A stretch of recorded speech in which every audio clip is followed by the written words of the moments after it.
I am Paula G. Royce, aka Lady Wisdom, with rest.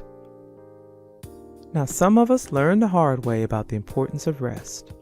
We need rest. Rest and or sleep is the time when our bodies have the opportunity to repair itself. Our body, to some extent, is designed to repair itself. We are not only talking about physical rest, but mental rest as well. How many of us sleep 8 hours but still wake up feeling like a truck hit us? It's because we fail to turn our brains off at night. We go to bed thinking about all the things we must do, did not do, don't know how we're going to do, and worry about the what ifs in the event we don't do. Our brains are constantly set in the on position. Self-care is crucial. We always get the briefing on an airplane about putting our oxygen mask on first before we assist others. Well, rest falls under that category as well. We all have to do it. Now, some claim they only need 4 to 5 hours of sleep, and that may very well be true. 7 to 8 hours has always been recommended, regardless of whether it is a 4 or 8 hour sleep. We each must figure out what our needs are. Clarity of the mind is so important as we continue in this season of information overload, much of it false. We must do everything we can to keep our minds sharp. Sometimes that means unplugging from it all and giving our brain a chance to rest. We are in a society where working a ridiculous amount of time is the norm. We are told that we must be on our grind, constantly doing, working, grinding. And I understand that. And to some degree we do. But at some point our bodies, our minds will collapse. When will we use wisdom and put the brakes on? I remember an Atlanta Baptist minister saying that we should never get too hungry, angry, lonely, or tired. If we allow ourselves to be overcome by any of these situations, the result is rarely good. When we are too tired, we cannot make wise decisions. And we may find ourselves making decisions in a fog, decisions that could affect the rest of our lives. When we are too tired, we may find ourselves more vulnerable to anger.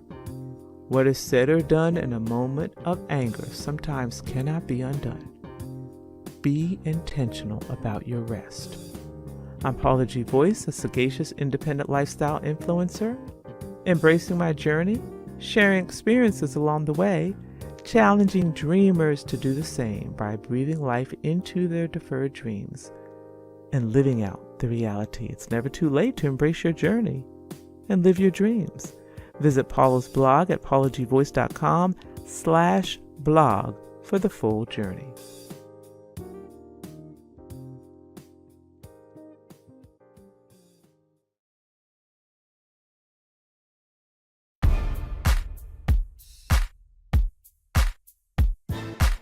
We're grateful for who God is.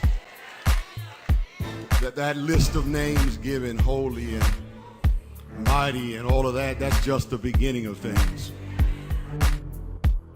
When Jesus was jousting with the Pharisees, Jesus made it clear to them that when you start talking about me, you're talking about something that surpasses Abraham. Because before Abraham was, he said, my name is I am. In other words, when you open up the book to look at all of the good things that a person can possibly be, mighty and triumphant and awesome and holy, he says that that's just the beginning of it. He had to close the book. Who am I, America? I am Kendrick Tate, and I got a story to tell you. Born and raised in Knoxville, Tennessee, had amazing parents who brought me up the right way, had amazing parents and that taught me wrong from right. I had brothers and sisters that taught me how to be positive and how to be respectful. I even had brothers and sisters in the community that also taught me wrong from right. But the story is, that I was tempted to be something that the world often sees us as, and that's criminals. You know, the world sees Black men as a threat, but I was able to overcome all of that. And this story is for the brothers and sisters who don't think there is an out, who don't think that there's only one way out of the hood, so to speak. This is for you. My story is, through all the temptation, through all the obstacles that was put in front of me, I was able to maintain. And I'm happy to say that, you know, I had three brothers and 3 sisters. And I'm proud to say, like, none of us was never incarcerated. None of us got involved in the system, neither in juvenile nor in the adult system. So my story is, I overcame. And I'm gonna tell you how I overcame. I was able to put my priorities ahead of my needs, so to speak, or my desires, those temptations or whatever. And it was not easy. Let me tell you, it was not easy.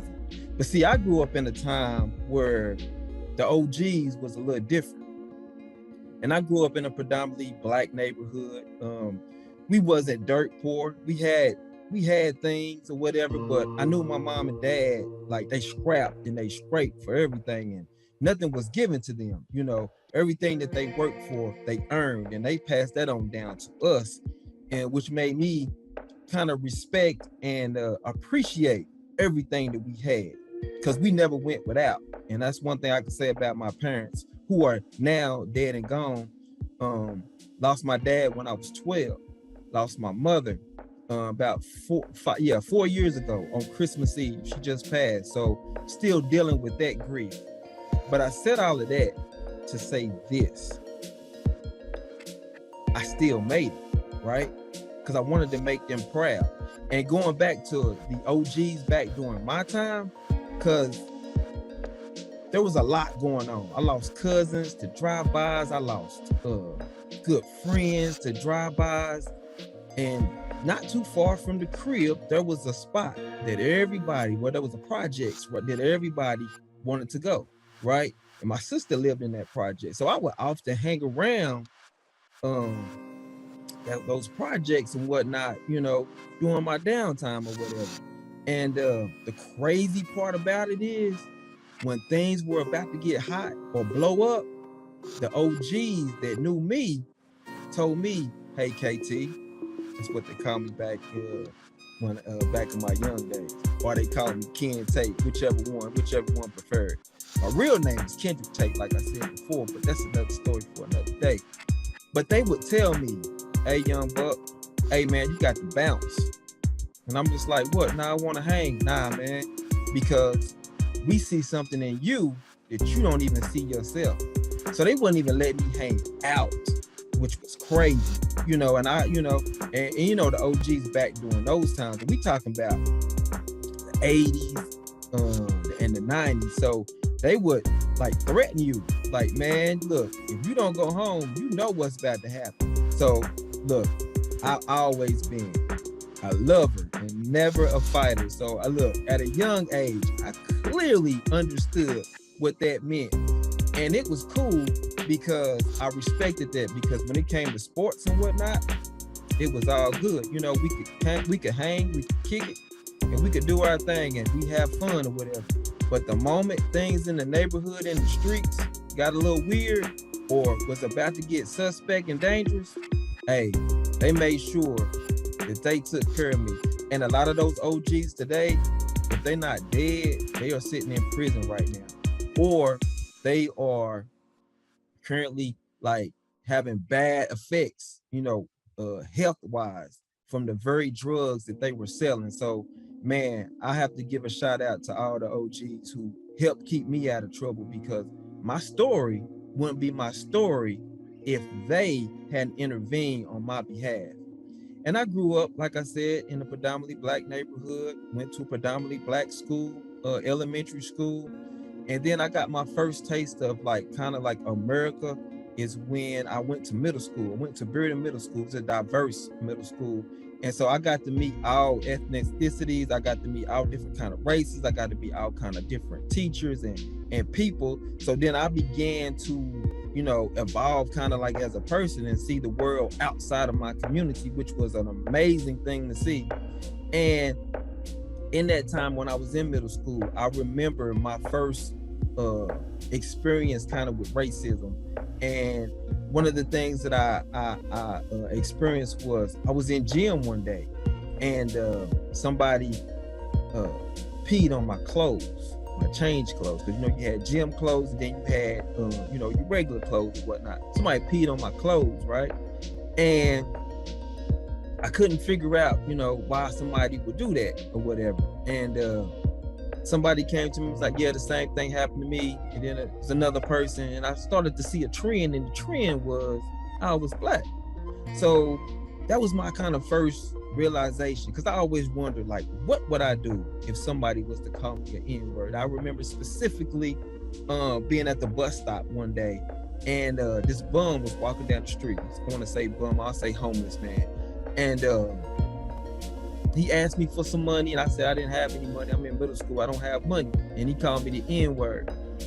And I was so taken aback, because I had said in my head, if I ever was called this word, you know, I would definitely throw hands and hurt this person. But in that moment, I found myself bewildered, like shocked that it actually happened. And so as I think back to my time in middle school, out of all of the goodness that you know, and all the friends, and I played middle school basketball. We couldn't play. I think they didn't let 6th and 7th graders play. You had to wait till you was like an 8th grader. And so my 8th grade year, me and this other guy, we decided to go out, and man, we were like rock stars at that school. So, you know, from experiencing those things when I was in the 6th and 7th grade, you know, and just kind of being like disrespected, to being like uplifted my 8th grade year, and just, you know, we had popularity. The girls loved us. We were popular when we, you know, days before the game would happen. It was just crazy, because people was like, what you gonna do today? And the amount of awards I won in middle school, it was crazy. And I just knew I was destined for the NBA. But I didn't make it, as you can see, because God had another plan. It was going to put me on another platform to where I was going to be able to succeed, not as an NBA player or NFL player, but I'm going to tell you that later. So stay tuned. So then I went on to high school, and went to Austin East High School, predominantly black, pretty much all predominantly black high school in Knoxville, Tennessee, or East Tennessee or whatnot. And I went there because all of my brothers and sisters graduated from Austin East. So it was only right that Kendrick Tate go to Austin East. Went to Austin East, had wonderful experiences. I was with my people, you know, and Austin East was one of those schools that everybody hated, but everybody wanted to go to. It was always said it was bad, and we had a lot of gang violence. And just to put it in perspective, I'm gonna tell you how bad Austin East was. Like, right across the street was a funeral home, right? And so a lot of times our classmates would be killed, and we would be re-traumatized, because as soon as we come out of school, we looking at the funeral home where our classmates are resting. So that whole trauma right there was just, we didn't even understand trauma at that time the way we understand it now. But we were traumatizing ourselves on a day-to-day basis and didn't even know it, in a sense, when we lost our friends or whatever.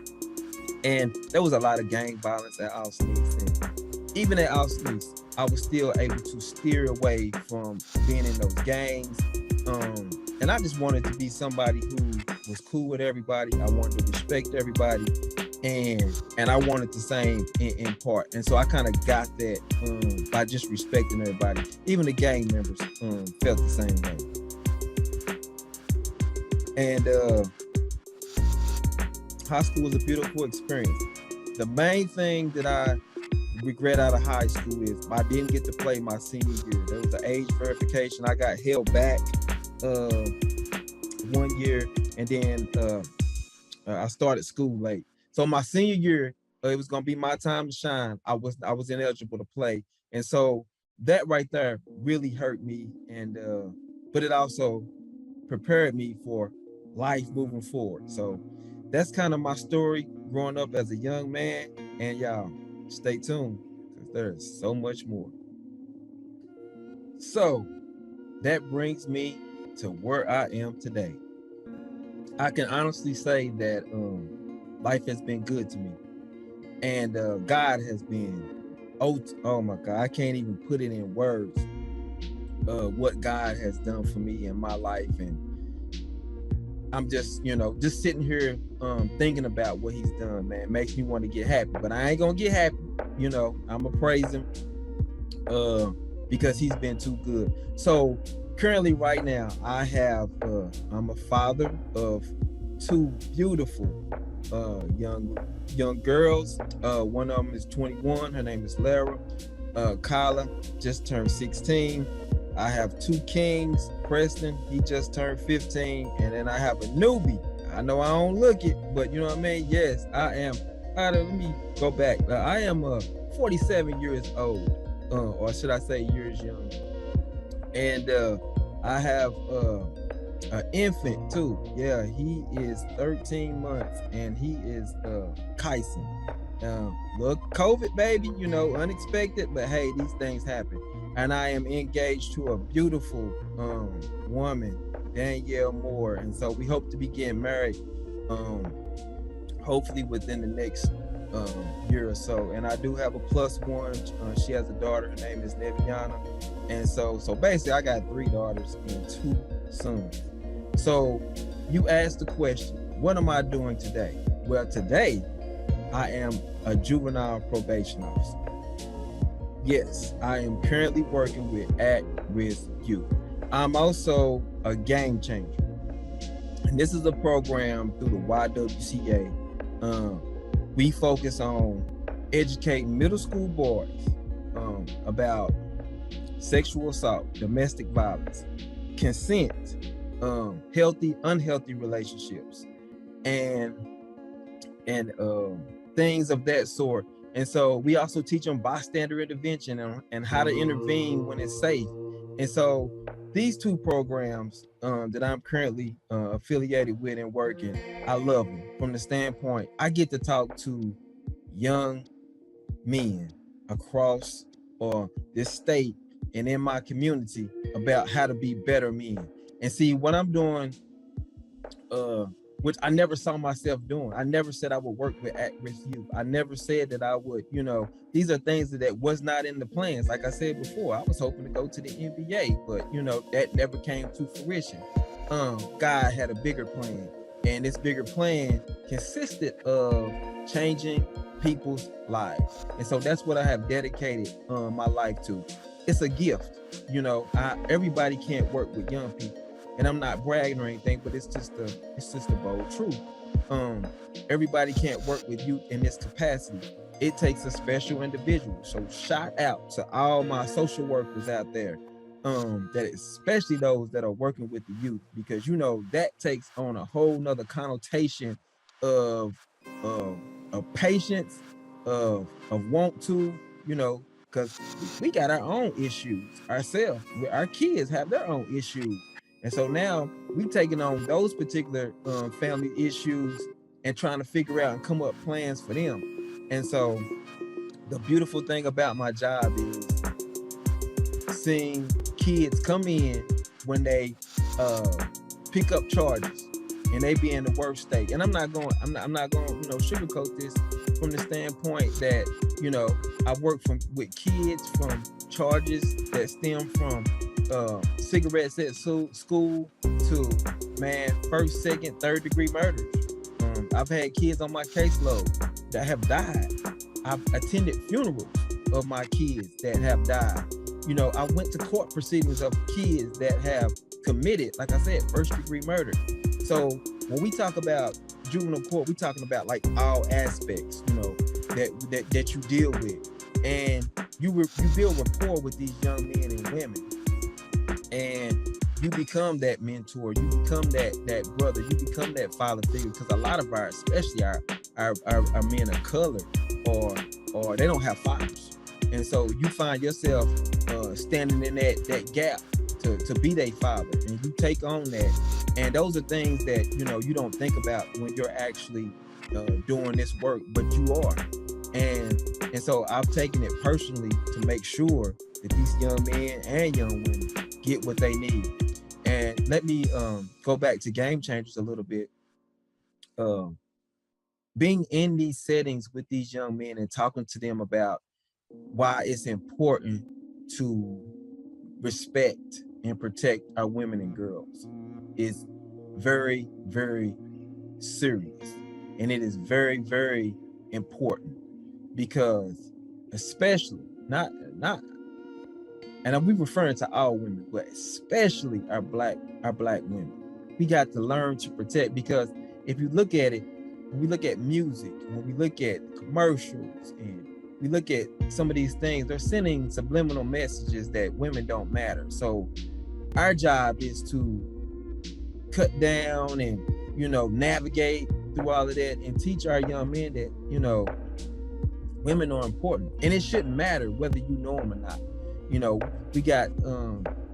We got special things that we teach them on how to intervene, and it doesn't have to. When you intervene, you don't have to intervene physically. Sometimes it's just removing the potential victim out of that situation. So from that standpoint, I love Game Changers because it actually saved my career. Because like I said before, there's a lot of weight when you are a probation officer, because you carry those worries of your kids and your families on your caseload. And so I needed to be re-energized, and being affiliated with the YWCA, and I'm so happy they allowed me to be the senior mentor coordinator for that for the program, and basically made me the face of the program, because it renewed my energy and it helped me to get to where I am today, especially when it comes to youth. So I will be forever grateful to the YWCA. So y'all make sure y'all go look that up. Game Changers. It's the YWCA Game Changers mentoring program. Y'all make sure y'all go check that out. But I will say that my career has been amazing. I look back and I see kids that I've worked with 20 years ago. Mr. Tate come up to me at the mall, at the store, and be like, Mr. Tate, hey man, thank you for everything you've done. Thank you for locking me up. Thank you for helping me and being a father figure. I mean, there's no amount of paycheck, there's no amount of money that you can give me. And I'm still cool with these young men that, that I had to lock up or put in state's custody years after years. And so I'm just thinking about when I was in college and I was trying to figure out, what I wanted to do with my life, and all the things that, that was in front of me and where I was going to go. And I was able to go to the University of Tennessee and get my sociology, bachelor's in sociology degree, being the first one in my family to actually graduate with a college degree. And then I wanted to take it a step further. I wanted to go to Capella University, and went there and got my master's degree in criminal justice. And I'm not saying all that to brag. I'm saying all of that to let other young people know, and other people who may be in my same situation, it's possible. Yes, there are barriers. Systemic racism is a thing. It is real.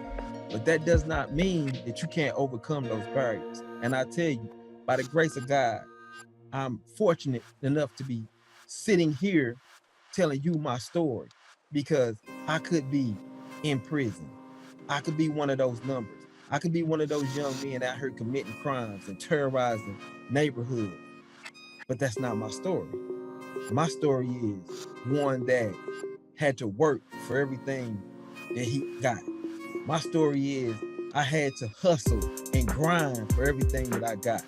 My story is I said I would not. You hear me? I said I will not fail, because I owe it to the people that paved the way Now, if that don't put chills in your bones, I don't know what will. Because I come from a place of realness and authenticity. And I will not take no for an answer. Success is success, and it must be earned. And it ain't nothing in this world that can stop you. Yes, we have things, because we got to read 2 books till they one, right? But that don't stop us, right? Because, like I said, our ancestors didn't die for nothing. We owe them this. So I just wanted to tell you all that anything is possible. I have been blessed. I have been given a platform. And who am I not to deliver to the people that need help? That is my goal. That is my passion. It will not change, and it cannot change, because there are people that actually are depending on me. And that is my story. Who am I, America? I am Kendrick Tate. Mother, Rosella Tate. Father, Harold Tate. I am a probation officer with Knox County Juvenile Court and a game changer with the YWCA. This has been my story. I hope and pray that it will not fall on deaf ears. And just know, you can be the change, but you can't change anything unless you take that first step. I took my first step years ago, and look where I am today. It won't be easy. It will be difficult. And there are going to be some dark days, but just know those dark days won't last forever. And that sunlight is on the other side. And once you step into the light, there's no going back, because only you can stop you. I love y'all. I appreciate y'all. Y'all stay blessed. Don't ever and ever be worried of the things you can't control. I am Paula G. Royce, aka Lady Wisdom, with rest. Now, some of us learn the hard way about the importance of rest. We need rest. Rest and or sleep is the time when our bodies have the opportunity to repair itself. Our body, to some extent, is designed to repair itself. We are not only talking about physical rest, but mental rest as well. How many of us sleep 8 hours but still wake up feeling like a truck hit us? It's because we fail to turn our brains off at night. We go to bed thinking about all the things we must do, did not do, don't know how we're going to do, and worry about the what ifs in the event we don't do. Our brains are constantly set in the on position. Self-care is crucial. We always get the briefing on an airplane about putting our oxygen mask on first before we assist others. Well, rest falls under that category as well. We all have to do it. Now, some claim they only need 4 to 5 hours of sleep, and that may very well be true. 7 to 8 hours has always been recommended, regardless of whether it is a 4 or 8 hour sleep. We each must figure out what our needs are. Clarity of the mind is so important as we continue in this season of information overload, much of it false. We must do everything we can to keep our minds sharp. Sometimes that means unplugging from it all and giving our brain a chance to rest. We are in a society where working a ridiculous amount of time is the norm. We are told that we must be on our grind, constantly doing, working, grinding. And I understand that. And to some degree we do. But at some point our bodies, our minds will collapse. When will we use wisdom and put the brakes on? I remember an Atlanta Baptist minister saying that we should never get too hungry, angry, lonely, or tired. If we allow ourselves to be overcome by any of these situations, the result is rarely good. When we are too tired, we cannot make wise decisions. And we may find ourselves making decisions in a fog decisions that could affect the rest of our lives. When we are too tired, we may find ourselves more vulnerable to anger. What is said or done in a moment of anger sometimes cannot be undone. Be intentional about your rest. I'm Paula G. Royce, a sagacious independent lifestyle influencer, embracing my journey, sharing experiences along the way, challenging dreamers to do the same by breathing life into their deferred dreams and living out the reality. It's never too late to embrace your journey and live your dreams. Visit Paula's blog at paulagvoice.com/blog for the full journey.